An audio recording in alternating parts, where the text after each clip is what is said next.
We understand the effects of adverse childhood experiences nationally. This is not an issue that is just isolated to my demographic at my school. You're gonna do great, aren't you? Okay, nice work. We understand what it does to them now and potentially in the future. We're right off of downtown Nashville, and we're in the midst of some serious transformation and gentrification. And so a lot of our students are being displaced. We have students who are currently experiencing some serious tragedy in their lives, and we know their stories, and we take a proactive approach here to make sure their needs are being met. Doing all right today?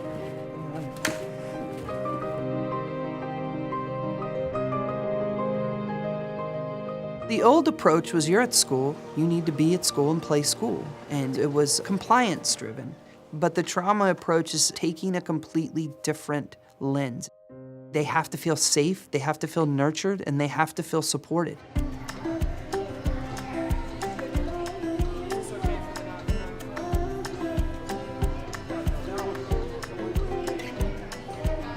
When kids walk through the door, they don't leave everything that has happened at the door.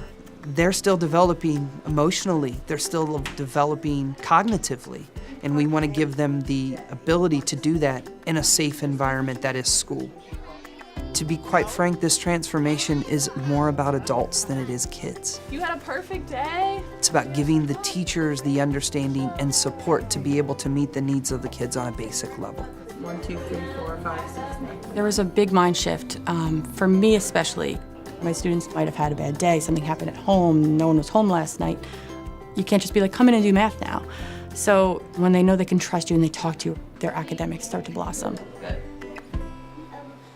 One of the most transformative strategies is getting someone who is trained in understanding students' mental health needs. I was brought in as a part of the district initiative to increase the awareness and knowledge of ACEs, which are adverse childhood experiences. Class been okay? Yep. So coming in and identifying different trauma-informed practices that we can implement here in the school. One of the foundational programs that we're utilizing is the Leader in Me. A lot of people are very familiar with the 7 habits of highly effective people for kids. And so here we foundationally teach our kids the 7 habits. You'll see the posters around the school and you'll see the kids, they know all of the 7 habits and they will spout them out to you. The 7 habits has helped me because I had to put first things first. I had to make sure that I was getting good grades and not starting drama with any kids.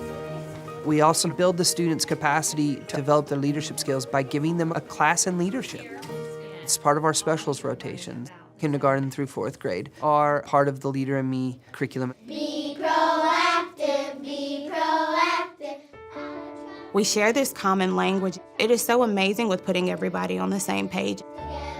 Building that positive school culture and an environment where everyone feels empowered to be successful. We now have students leading other students in different activities throughout the building. Who wants to go first? And we value that. Good morning, leaders. The time is 8 o'clock. Traditionally, in most schools, you've got the iridescent lighting that burns our eyeballs like laser beams. But here we have teachers use a lot of low lighting. Some of our rooms have calming colors, utilizing color as a strategy. We also use essential oil diffusers with just understanding that your body is sensory. We utilize mindfulness as a strategy and understanding that smells and things around you are helpful. One of the approaches that we're using are peace corners. A peace corner is like a place where you can just chill out.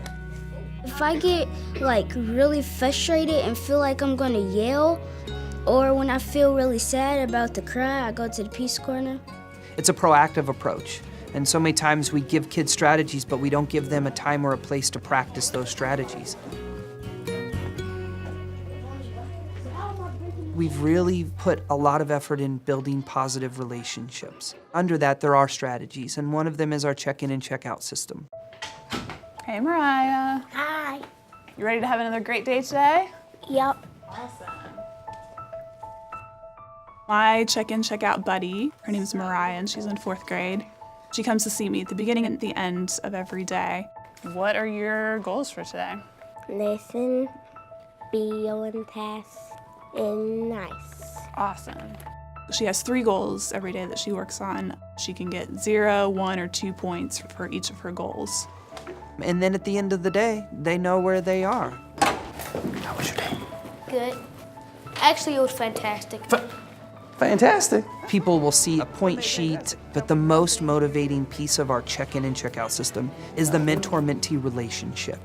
You go to him, and then he asks about your day, and if you had a problem somewhere, we'll talk about that and see how you can fix it.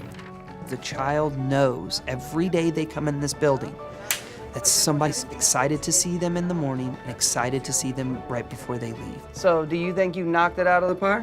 That's what I'm talking about. And it's that positive in, positive out mindset. You did it with me. That's right. No, but you did it on your own. That's you, my man. Nice work. That's been a huge success.